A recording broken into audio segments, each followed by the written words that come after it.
नमस्कार दोस्तों। भारतीय इतिहास से संबंधित इस ऑडियो सीरीज में आज जिस विषय पर हम जानेंगे, मौर्य काल के पश्चात भारत में विदेशी शासन।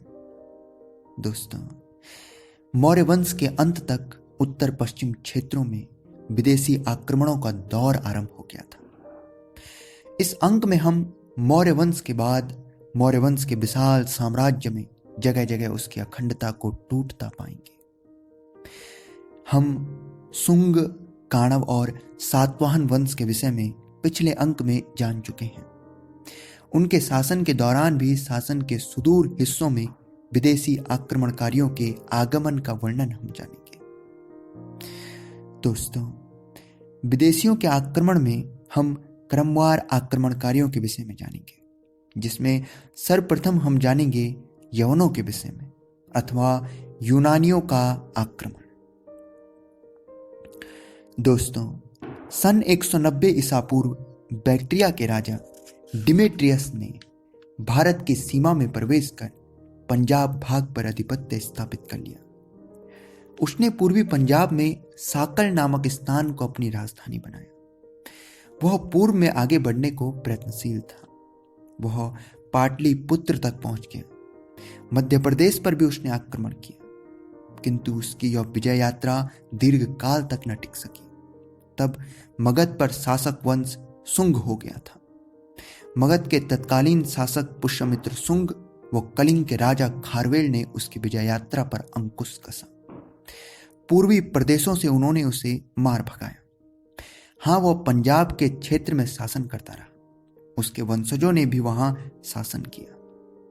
अध्ययन में इस वंश के द्वितीय प्रतापी राजा के रूप में मेनेंद्र ज्ञात होता है।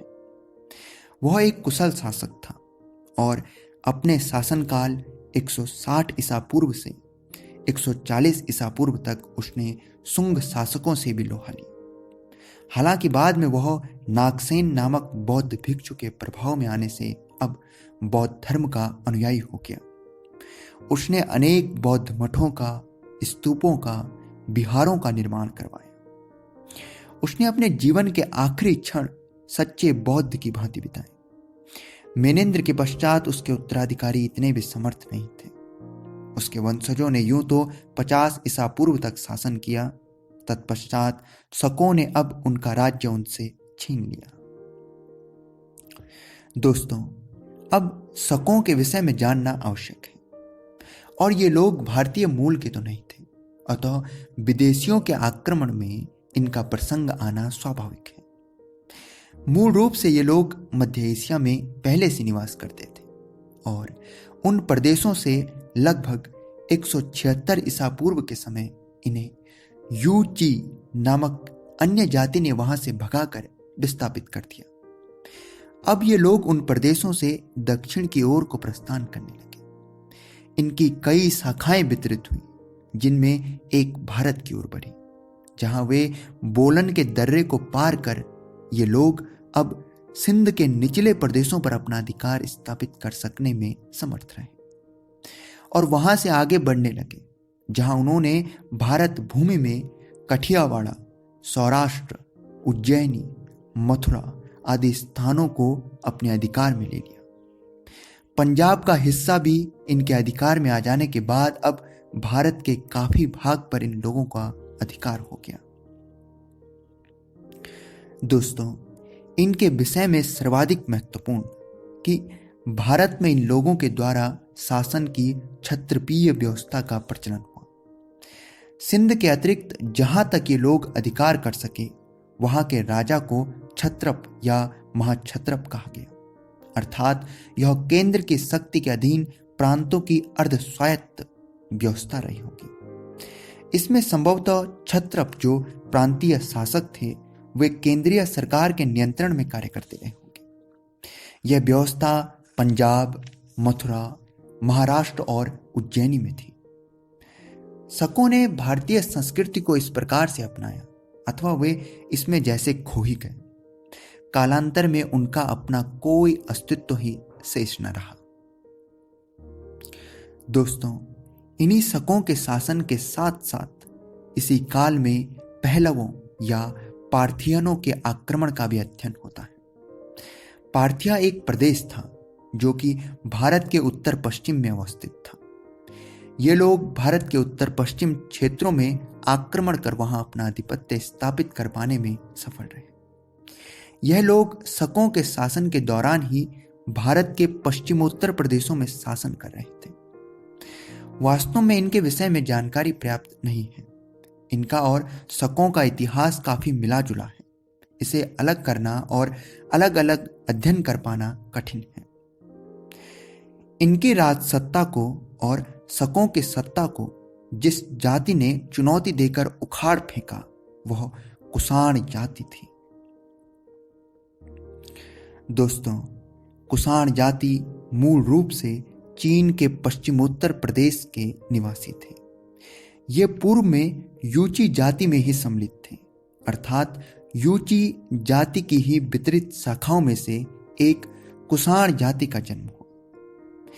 एक अन्य जाति ने यूची जाति के लोगों को 165 ईसा पूर्व उनके मूल स्थान चीन के पश्चिमोत्तर प्रदेशों से मार भगाया। अब यह लोग वहां से निकलकर बैक्ट्रिया और उसके पड़ोसी प्रदेशों में पहुंचने लगे। अध्ययन के अनुरूप इस स्थान से लोग 5 शाखाओं में बंट गए और इनमें से एक शाखा कुई सांग अथवा कुषाण के नाम से हुई, जिसका पहला शासक कुजुल कथफिस नामक एक साहसी वीर हुआ। वह एक कुशल शासक था। उसने यूची जाति के अन्य शाखाओं पर भी अपना नियंत्रण स्थापित कर लिया था और स्वयं अब यूचियों का सम्राट बन गया। उसका वंश कुषाण वंश के नाम से जाना जाता है। जब कुषाण वंश के लोग भारतीय उत्तर पश्चिमोत्तर प्रदेशों में प्रवेश की राह तलाश रहे थे, उस समय भारतीय उन प्रदेशों में यूनानियों का अधिकार था।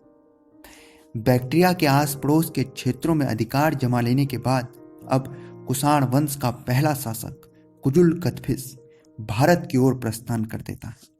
उसने काबुल नदी की घाटी में प्रवेश किया और उन क्षेत्रों से यूनानियों को मार भगाया। कुजुल कथफिस लगभग 80 वर्ष की आयु में परलोक सिधार गया, किंतु तब तक वह गांधार के पूर्वी प्रदेशों को भी अपने अधिकार में ले चुका था। कुजुल कथफिस के पश्चात उसका पुत्र बिम कथफिस, जो स्वयं एक कुशल शासक और वीर था, यह कुषाण वंश का वह शासक था जिसके शासनकाल में कुषाण वंश ने भारत में तीव्र प्रगति की और उन्होंने पंजाब, सिंध, कश्मीर, उत्तर प्रदेश के अनेक भागों में सफलतापूर्वक अधिकार स्थापित कर लिया। बिम कथफिस के पश्चात कुषाण वंश का सर्वाधिक प्रतापी शासक कनिष्क का काल प्रारंभ होता है। कनिष्क के विषय में अपेक्षाकृत काफी जानकारी अध्ययन में प्राप्त होती है। कनिष्क वीर प्रतापी शासक था। वह 74 ईसा पूर्व में सिंहासन पर आरूढ़ हुआ। उसने अपने राज्य की राजधानी पुष्पपुर या पेशावर बना ली। वह वहीं से अपने संपूर्ण राज्य पर नियंत्रण रखे था। उसका साम्राज्य काफी विस्तृत था, क्योंकि उसकी मुद्राएं तो बिहार और बंगाल के प्रदेशों से भी प्राप्त हुई हैं। कनिष्क वीर विजेता था। उसने सर्वप्रथम तो कश्मीर को अधिकार में लिया। उसने इसके पश्चात मगध राज्य को भी अपने अधिकार में ले लिया। उसने मात्र भारत में ही नहीं बल्कि भारत की सीमाओं से बाहर भी अपने विजेता महत्वाकांक्षाओं के चलते पार्थिया के राजा को भी आक्रमण कर परास्त कर दिया और साथ ही उसने चीन के राजा से भी 2 युद्ध लड़े। कहते हैं कि पाटलिपुत्र में कनिष्क ने अश्वघोष नामक एक बौद्ध आचार्य से बौद्ध धर्म की दीक्षा भी प्राप्त की। वह एक विशाल साम्राज्य पर शासन कर रहा था। भारतवर्ष में पंजाब, कश्मीर, सिंध, उत्तर प्रदेश और बाहर के क्षेत्रों में जैसे अफगानिस्तान, बैक्ट्रिया, कास्कर, खोतन तथा यारकंद तक भी उसका शासन विस्तारित था। विशाल साम्राज्य में उसने शकों की व्यवस्था का अनुसरण किया था, क्योंकि कनिष्क तो पुष्पकर या पेशावर अपने साम्राज्य की राजधानी से शासन करता था, किंतु उसने दूरस्थ प्रदेशों में छत्रप या महाछत्रप प्रांतपति के तौर पर नियुक्त किए थे। जो क्षत्रिपीय व्यवस्था शकों द्वारा प्रचलन में लाई गई थी उसी का अनुसरण था। दोस्तों, कनिष्क को महान सम्राट कहा जाता है। ऐसा इसलिए भी है क्योंकि उसमें सम्राट अशोक की भांति गुणों को देखा गया है। कनिष्क का धर्म पर जाने तो पूर्व में तो जानकारी नहीं, किंतु मगध विजय के पश्चात वह बौद्ध धर्म का अनुयायी जरूर हो गया। इसका प्रमाण यह है कि उसने अपने शासनकाल में बौद्ध धर्म का एक बहुत बड़ा सम्मेलन आयोजित किया था, जिसमें बौद्ध भिक्षु व आचार्य उपस्थित रहे। इस सम्मेलन में बौद्ध ग्रंथ के अनेक मतभेदों को दूर किया गया और बौद्ध ग्रंथों की प्रमाणिक टीकाएं कराने का प्रयत्न किया गया। त्रिपिटक ग्रंथ के प्रमाणिक टीकाएं तैयार हुई। इस सम्मेलन से उसने महायान संप्रदाय को मान्यता दिलवाई, जो सुधारवादी धर्म था। परिस्थितियों के अनुकूल था। उसने इसे राजधर्म घोषित किया। कनिष्क के काल में आयोजित इस बड़े बौद्ध धर्म सम्मेलन की अध्यक्षता तब के महान बौद्ध आचार्य वसुमित्र ने की। कनिष्क को बौद्ध धर्म की दीक्षा देने वाले और एक प्रसिद्ध ग्रंथ बौद्ध चरित्र लिखने वाले महान बौद्ध आचार्य अश्वघोष ने चतुर्थ बौद्ध संगति में उपाध्यक्ष का आसन ग्रहण किया। कनिष्क के काल में ही एक और महान बौद्ध आचार्य नागार्जुन हुए, जिन्हें महायान संप्रदाय का महान आचार्य माना जाता है। कनिष्क के राजवैद्य स्वयं आयुर्वेद के महान आचार्य और चरक संहिता जैसा अमूल्य ग्रंथ लिखने वाले आचार्य चरक थे। दोस्तों, कनिष्क के काल में कला की उन्नति उल्लेखनीय है। गांधार कला की उन्नति इस काल में अच्छी पाई गई है। मथुरा में इसी काल की मूर्तियां पाई गई हैं। कनिष्क ने बौद्ध धर्म के प्रसार में बौद्ध विहार स्तूपों का निर्माण भी करवाया। उसने 2 नगरों का निर्माण भी करवाया था, एक तक्षशिला के समीप और एक और कश्मीर में, जिसका नाम कनिष्कपुर था। अध्ययन में कनिष्क के अंत को लेकर आता है कि क्योंकि कनिष्क साम्राज्यवादी नीति का अनुसरण करता था, इससे प्रजा उससे नाखुश थी और उसी के सैनिकों ने उसका अंत कर दिया। कनिष्क का परलोकवास 123 ईसा पूर्व में 45 वर्षों के सफल शासन के पश्चात हुआ था। दोस्तों, कनिष्क के पश्चात कुषाण वंश के शासक वशिष्क, हुविष्क तथा कनिष्क द्वितीय नामक राजा हुए, किंतु इनके विषय में अधिक जानकारी प्राप्त नहीं है। कुषाण वंश का अंतिम शासक वसुदेव था। इसके काल में कुषाण वंश विशाल साम्राज्य अब बिखरने लगा। अनेक राजवंशों का उदय हुआ। उन्होंने अपने अलग अलग स्वतंत्र शासन स्थापित कर लिए। दोस्तों, कुषाण वंश के शासकों में कनिष्क का नाम अग्रगण्य है। उसे महान शासक कहा जाता है। उसकी योग्यता और प्रतिभा ही है कि उसे भारत का दूसरा नेपोलियन भी कहा जाता है। डॉक्टर त्रिपाठी ने लिखा, कनिष्क निसंदेह भारत के कुषाण राजाओं में सर्वाधिक आकर्षक है। वह एक महान विजेता तथा बौद्ध धर्म का आश्रयदाता था। उसमें चंद्रगुप्त की सैन्य योग्यता व अशोक का धर्मोत्साह था। दोस्तों, वह एक महान विजेता जिसका साम्राज्य न सिर्फ भारत बल्कि भारत के बाहर भी एक बड़े क्षेत्र में फैला था। धार्मिक दृष्टि से भी बौद्ध धर्म को उसकी सेवा को लेकर वह महान था। एक महान निर्माता के तौर पर 2 नगरों का निर्माण और अपनी राजधानी में तो उसने एक लकड़ी का 400 फीट का स्तंभ बनवाया था।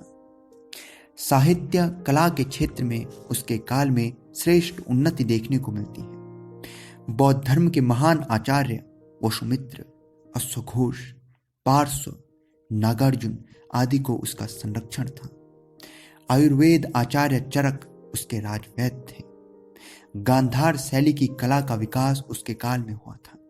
अतः कनिष्क को विजेता, शासक, एक निर्माता, धार्मिक दृष्टि से श्रेष्ठ, साहित्य और कला प्रेमी आदि के संबंध में महान शासकों में गिना जाता है।